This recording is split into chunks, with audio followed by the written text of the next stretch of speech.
말씀과 함께하는 성경 통독 해설 시간입니다. 때로 하나님께서는 우리의 삶에 잊지 못할 뚜렷한 임재의 순간들로 나타나실 때가 있습니다. 우리는 흔히 그것을 신앙의 추억이라 부르는데요. 이것은 믿음을 하는 우리의 삶에 있어서 매우 중요한 역할을 합니다. 우리의 생애가 고난을 만나거나 믿음이 약해질 때 이 신앙의 추억은 하나님께서 내게 어떻게 역사하셨는지를 다시 한번 확인하는 기회를 만들어주기 때문에 그렇습니다. 나와 하나님과의 관계, 그리고 그분의 전능하심에 대한 확신이 우리의 영적인 삶을 지켜주는 역할을 하게 되는 것입니다. 내일 우리가 살펴볼 말씀 가운데 하나님께서는 출애굽한 이스라엘에게 잊지 못할 장면들을 선물하십니다. 내일 읽게 될 성경의 범위는 출애굽기 14장과 15장의 말씀입니다. 14장의 말씀으로 갑니다.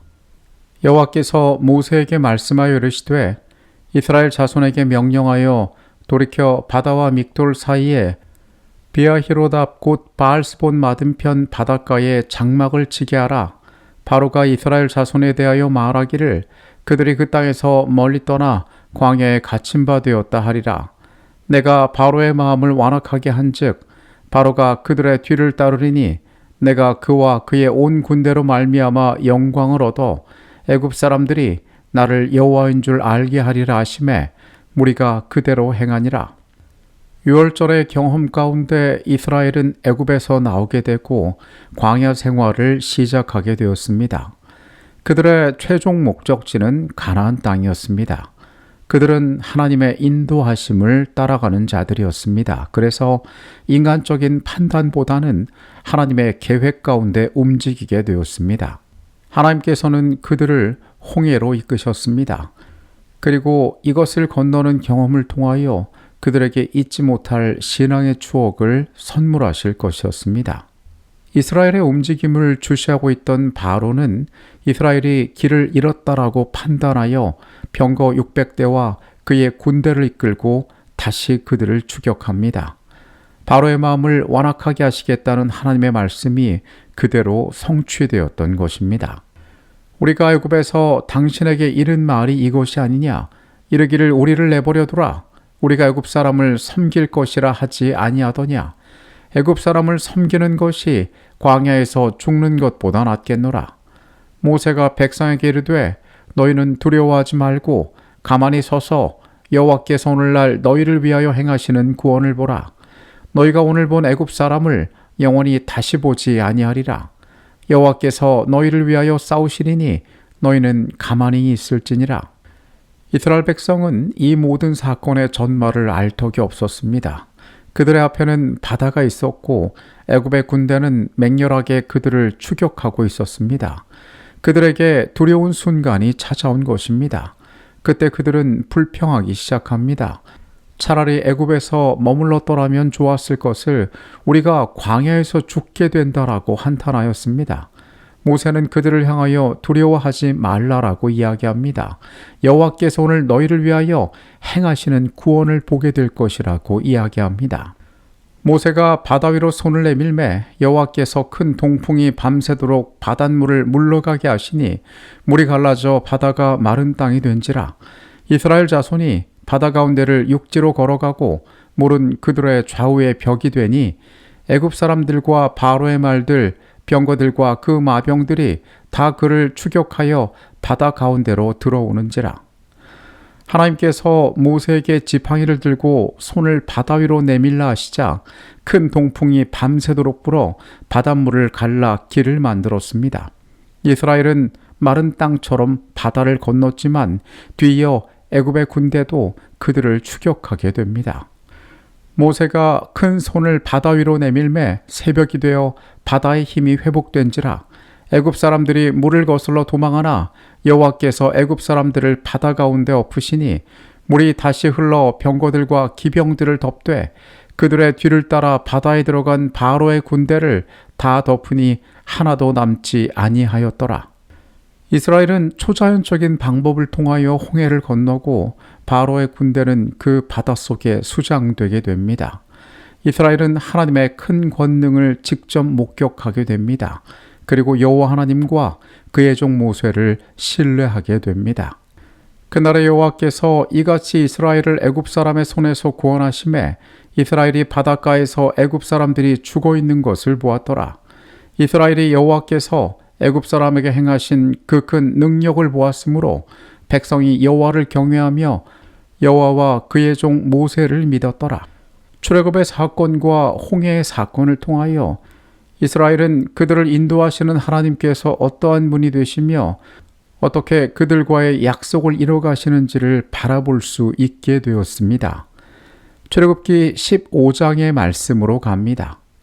이때에 모세와 이스라엘 자손이 이 노래로 여호와께 노래하니 이르시되 내가 여호와를 찬송하리니 그는 높고 영화로우시며 말과 그 탄 자를 바다에 던지셨음이로다. 여호와는 나의 힘이요 노래시며 나의 구원이시로다. 그는 나의 하나님이시니 내가 그를 찬송할 것이요 내 아버지의 하나님이시니 내가 그를 높이리로다. 여호와는 용사시니 여호와는 그의 이름이시로다. 출애굽기 15장은 홍해를 건넌 이스라엘 민족이 하나님께서 그들 앞에 이루신 이 큰 구원에 대한 감사를 노래하는 장면이 나옵니다. 홍해를 건넌 후에 모세와 이스라엘 자손은 여호와의 승리를 찬양합니다. 이 모든 과정을 하나님께서는 완전히 통제하고 계셨으며 그분의 백성에게 구원을 주시고 원수에게 심판을 베풀 만큼 그분은 전능한 하나님이란 사실을 그들은 고백하고 있습니다. 아론의 누이 선지자 미리암이 손에 소고를 잡음에 모든 여인도 그를 따라 나오며 소고를 잡고 춤추니 미리암이 그들에게 화답하여 이르되 너희는 여호와를 찬송하라. 그는 높고 영화로우시며 말과 그 탄 자를 바다에 던지셨음이로다 하였더라. 아론의 누이 미리암도 소고를 잡고 여인들과 함께 춤추며 이 찬양에 화답합니다. 그러나 그렇게 목소리 높여 드렸던 그들의 찬양은 오래가지 않습니다. 모세가 여호와께 부르짖었더니 여호와께서 그에게 한 나무를 가리키시니 그가 물에 던지니 물이 달게 되었더라. 거기서 여호와께서 그들을 위하여 법도와 율례를 정하시고 그들을 시험하실세 이르시되 너희가 너희 하나님 나 여호와의 말을 들어 순종하고 내가 보기에 의를 행하며 내 계명에 귀를 기울이며 내 모든 규례를 지키면 내가 애굽 사람에게 내린 모든 질병 중 하나도 너희에게 내리지 아니하리니 나는 너희를 치료하는 여호와임이라. 홍해의 사건 이후 그들은 사흘간을 걸었으나 물을 얻지 못하다가 마라에 이르렀습니다. 물이 있었지만 그것이 써서 마실 수 없는 상황이었습니다. 백성이 원망하자 하나님께서는 모세에게 한 나무를 가리키시고 그것을 물에 던져 그 물을 달게 만드셨습니다. 이때 하나님께서는 자신을 여호와 라파라고 드러내십니다. 치료하는 여호와라는 뜻입니다. 광야에서 모든 것은 대단히 제한적이었습니다. 그들 스스로는 결코 생존할 수 없는 가운데 있었습니다. 하나님께서 그들 가운데 공급하실 때에만 그들은 살아갈 수 있음을 다시 느끼게 되었습니다. 그들이 엘림에 이르니 거기에 물샘 12과 종려나무 70그루가 있는지라. 거기서 그들이 그물 곁에 장막을 치니라. 마라의 경험 이후 얼마 지나지 않아서 그들은 엘림이라는 풍요로운 오아시스에 도착하였습니다. 사실 마라에서 그곳까지는 그렇게 멀지 않았습니다. 그러나 믿음이 없는 그들은 엘림의 풍요에 도달하기 전에 하나님 앞에 불신과 불평을 나타냈던 것입니다. 홍해의 사건이 그들에게 주어졌지만 여전히 그들이 얼마나 연약한 존재인지를 우리는 이 내용 가운데 보게 됩니다. 홍해의 이적으로부터 엘림까지 닿는 그 모든 과정 가운데 우리는 하나님을 신뢰할 때에만 우리의 삶이 존재할 수 있다라는 교훈을 다시금 배우게 됩니다. 또한 이스라엘의 경험을 통하여 우리 역시 얼마나 연약한 존재인지를 깨닫게 됩니다. 하나님께서 우리 가운데 이루신 일들을 기억하고 그분의 약속을 신뢰하며 하나님께 구하는 것이 그분을 따르는 자들의 올바른 삶의 모습이 될 것입니다. 모두에게 평안한 잠을 주시기를 바라겠습니다. 내일 말씀으로 다시 돌아오겠습니다. 우리를 사랑하시는 아버지 하나님, 우리에게 베풀어 두신 주님의 놀라운 은혜들을 우리가 잊지 않게 하여 주시옵소서. 광야 같은 이 세상에서 주님의 보호하심이 없이는 우리가 단 하루도 살아갈 수 없음을 고백하오니 주님, 이 땅에서 주께서 우리의 모든 것들이 되어 주시옵소서. 예수 그리스도 이름으로 기도합니다. 아멘.